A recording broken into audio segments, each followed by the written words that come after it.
अगर दुनिया में सबसे ज़्यादा रहस्यमय कोई जगह है तो वो है एरिया 51। जिनमें से सबसे बड़ा राज एरिया 51 में एलियंस का होना है। ये दावा हम यूं ही नहीं कर रहे हैं। दरअसल अमेरिकी साइंटिस्ट बॉयड बुशमैन ने खुद ये प्रमाण 2014 में अपने स्टेटमेंट और कुछ एलियंस की तस्वीरों के साथ साझा करते हुए दिया था, जिसके बाद देश के कोने कोने में ये बात आग की तरह फैल गई। तो हेलो दोस्तों, कैसे हो आप सभी लोग। तो स्वागत है आपका हमारे YouTube चैनल बग्गा भाई फैक्ट्स में।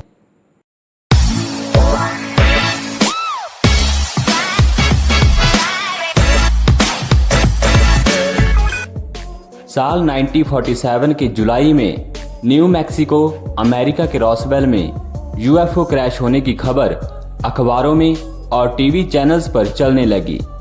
दरअसल रॉसवेल के पशुपालक रोज की तरह अपना काम कर रहे थे, तभी उन्हें आसमान में अचानक एक यूएफओ उड़ता दिखा। देखने के तुरंत ही बाद वो यूएफओ अचानक क्रैश हो गया और उनसे कुछ ही दूरी पर जाकर गिर गया। ये खबर पशुपालक तुरंत पास के सैनिक बेस को देते हैं। सैनिक आकर उस जगह को प्रतिबंधित क्षेत्र घोषित करके बंद कर देते हैं और अगले दिन सेना के प्रमुख एक प्रेस कॉन्फ्रेंस करके यूएफओ को मार गिराने की बात करते हैं।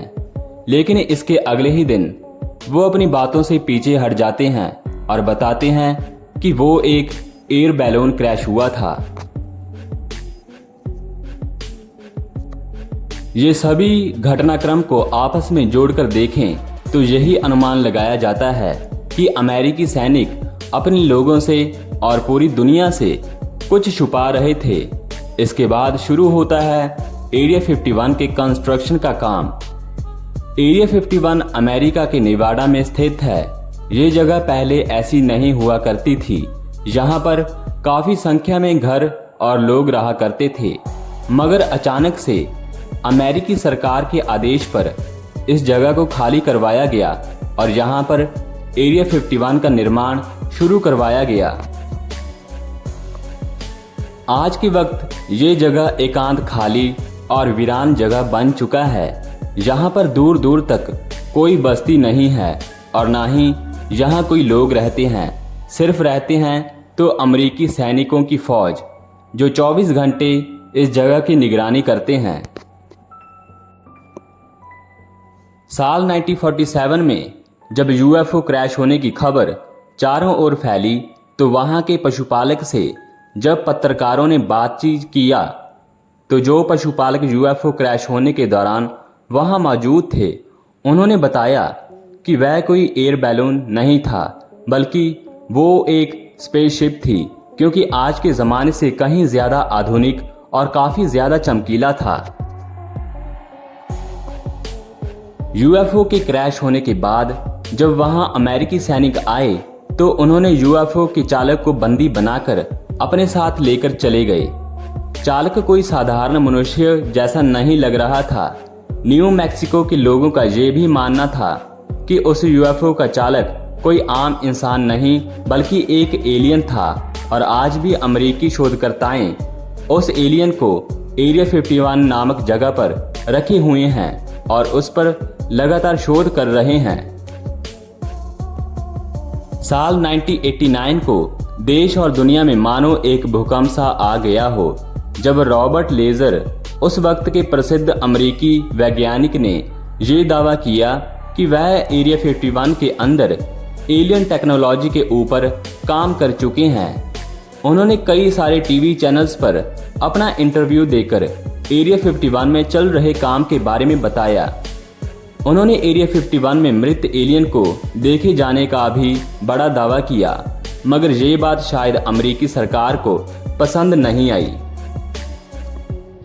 इसी वजह से उन्होंने रॉबर्ट लेजर को कई सारे झूठे मुकदमों में फंसाकर जेल भेज दिया। मगर जब भी अमेरिकी सरकार से एरिया 51 के बारे में पूछा जाता है, तब उनका जवाब यही होता है कि ऐसी कोई जगह है ही नहीं। मगर लगातार कई सारे ऐसे प्रमाण सामने आ रहे थे कि अमेरिकी सरकार को आखिरकार अपनी सच्चाई सामने लानी ही पड़ी।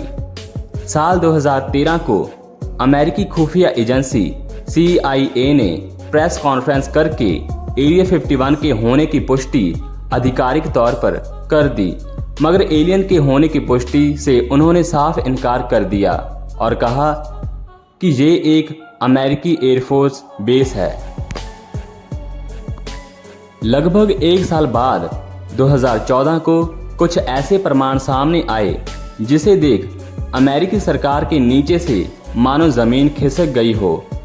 अमेरिका के प्रमुख साइंटिस्ट बॉयड बुशमैन ने कुछ तस्वीरें लोगों के साथ और टीवी चैनल के माध्यम से शेयर किए। तस्वीरों में साफ तौर से मृत एलियन को देखा जा सकता है।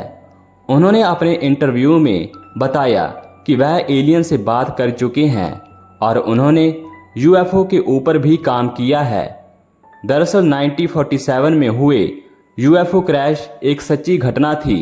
बचे हुए UFO के मलबे को एरिया 51 में रखा गया था और बॉयड बुशमैन उसी UFO के रिवर्स इंजीनियरिंग पर काम कर रहे थे।